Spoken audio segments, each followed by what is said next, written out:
Prime Minister Narendra Modi is now coming out of Hyderabad House. He will be receiving President Putin. We'll just switch over to that other image that's coming from Hyderabad House in a moment. That's the image of Prime Minister Narendra Modi. He was inside the Hyderabad House waiting for the presidential cavalcade to arrive. The protocol vehicle carrying journalists, that's come in. They will quickly be taken through another entry to the main room where the meeting is taking place, whether it's happening in the Deccan Suite or in the delegation level talks. But right now in the corridor, there will be a photo opportunity once again. One photo opportunity right here in the forecourt of the historic Hyderabad House. The protocol vehicle has come in, the pool vehicle has come in, and now the president's beast equivalent was now fetching in, and the Prime Minister is receiving the Russian president at the forecourt of the Hyderabad House for the historic annual 23rd summit, one-on-one, and then delegation level talks. So they come forward right now for that photo opportunity, and then they go in for the talks. The Hyderabad House has historical and diplomatic significance in Delhi and world's political and ceremonial landscape, I would say. This is the dosti of the two nations, which is on full display. The Prime Minister there explaining the significance of Hyderabad House They met here in 2021 too, if you recall. Yes, absolutely. That was COVID era, and immediately after COVID, so very, very restricted access was given to people at that point of time. But President Putin still came, and this was before the Russia-Ukraine war. And what a magnificent shot of the Hyderabad House. The business delegation, we are told that meeting is happening at Bharat Mandapam, but this meeting just taking place, and now they enter the Hyderabad House. And this is India's highest level diplomatic engagements happen at the Hyderabad House. This was designed by Sir Edwin Lutyens.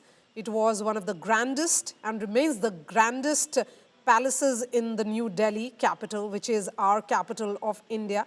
And after independence, Hyderabad House passed into Government of India's control. And from the 1970s, what we have seen is that it came under the Ministry of External Affairs as a dedicated venue for state banquets, bilateral talks and joint press statements with visiting heads of state and government. Over decades, Hyderabad House has hosted leaders from across the world and is now seen as the main stage for India's high-stakes diplomacy, giving the building strong symbolic value as we look at expanding and diversifying multiple equations with world leaders all over. And the shift that we are talking about is also the shift in India's foreign policy, Gaurav, and India's stature globally, because Prime Minister level meetings happen here, summits happen here with major powers. Hyderabad House has become visually and politically associated with India's global outreach and soft power. And the fact that even President Putin said India today is not the India of 77 years ago. India is no longer a British colony. So Europe cannot talk down to India, or the West cannot talk down to India, or words to that effect. And he said Prime Minister Narendra Modi will not let that happen. He will not come under pressure. So when world leaders who've been there for a long time, quarter of a century, President Putin has been at the helm of affairs for the past 25 years. Pranay, the first time he met then Chief Minister Narendra Modi, it was in 2021. And even then, Narendra Modi as Chief Minister recalls President Putin treated him with a lot of respect. They had time for him. And that's the time when Gujarat and Astrakhan, they became, in a way, partner states. So that cooperation that started in 2001 now assumes this shape in 2025, long enough for a world leader to understand each other, to know each other. And Pranay, President Putin is absolutely right. Prime Minister Modi will not come under pressure. Absolutely, Gaurav. And there is no point for India succumbing to any pressure for that matter. You know, world might be expecting many things from India, but India will have its own sovereign choices, the independence of our foreign policy and our strategic autonomy. And this is a big message. Look, West exerted a lot of pressure on India.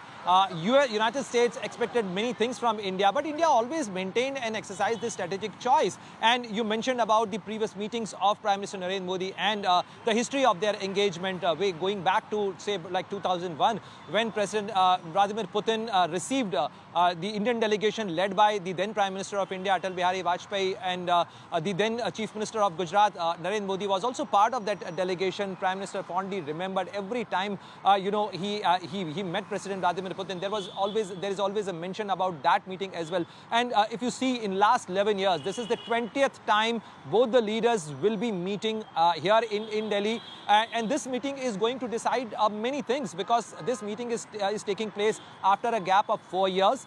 This meeting is taking at a time when Russia-Ukraine war is still there. And if there is going to be any peace solution, this meeting is going to play a very important role. Gaurav, I must say this because, you know, Prime Minister Narendra Modi is the only global leader who has engaged with both Russia and Ukraine. The leader who has, categorically told President Vladimir Putin in Samarkand that this is not an era of war. Look, there is a messaging in everything.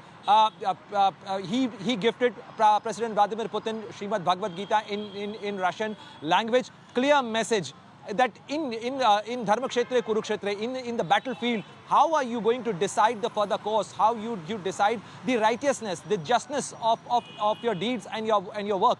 And besides that, there is also a big messaging here that President Vladimir Putin is reaching Hyderabad House just after paying his floral tributes to Mahatma Gandhi, the man who's known for taking the British Empire with the peaceful efforts, with the message of ahimsa. So clearly, there is a lot of messaging in this in the optics in this diplomatic engagement.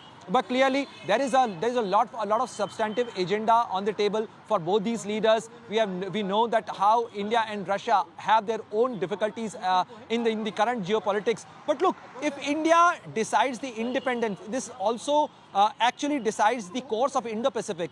This also decides that how the global order is going to shape, because India is not a country which can be pressurized, which can be tamed, which can be molded. India can be befriended. India respect friends.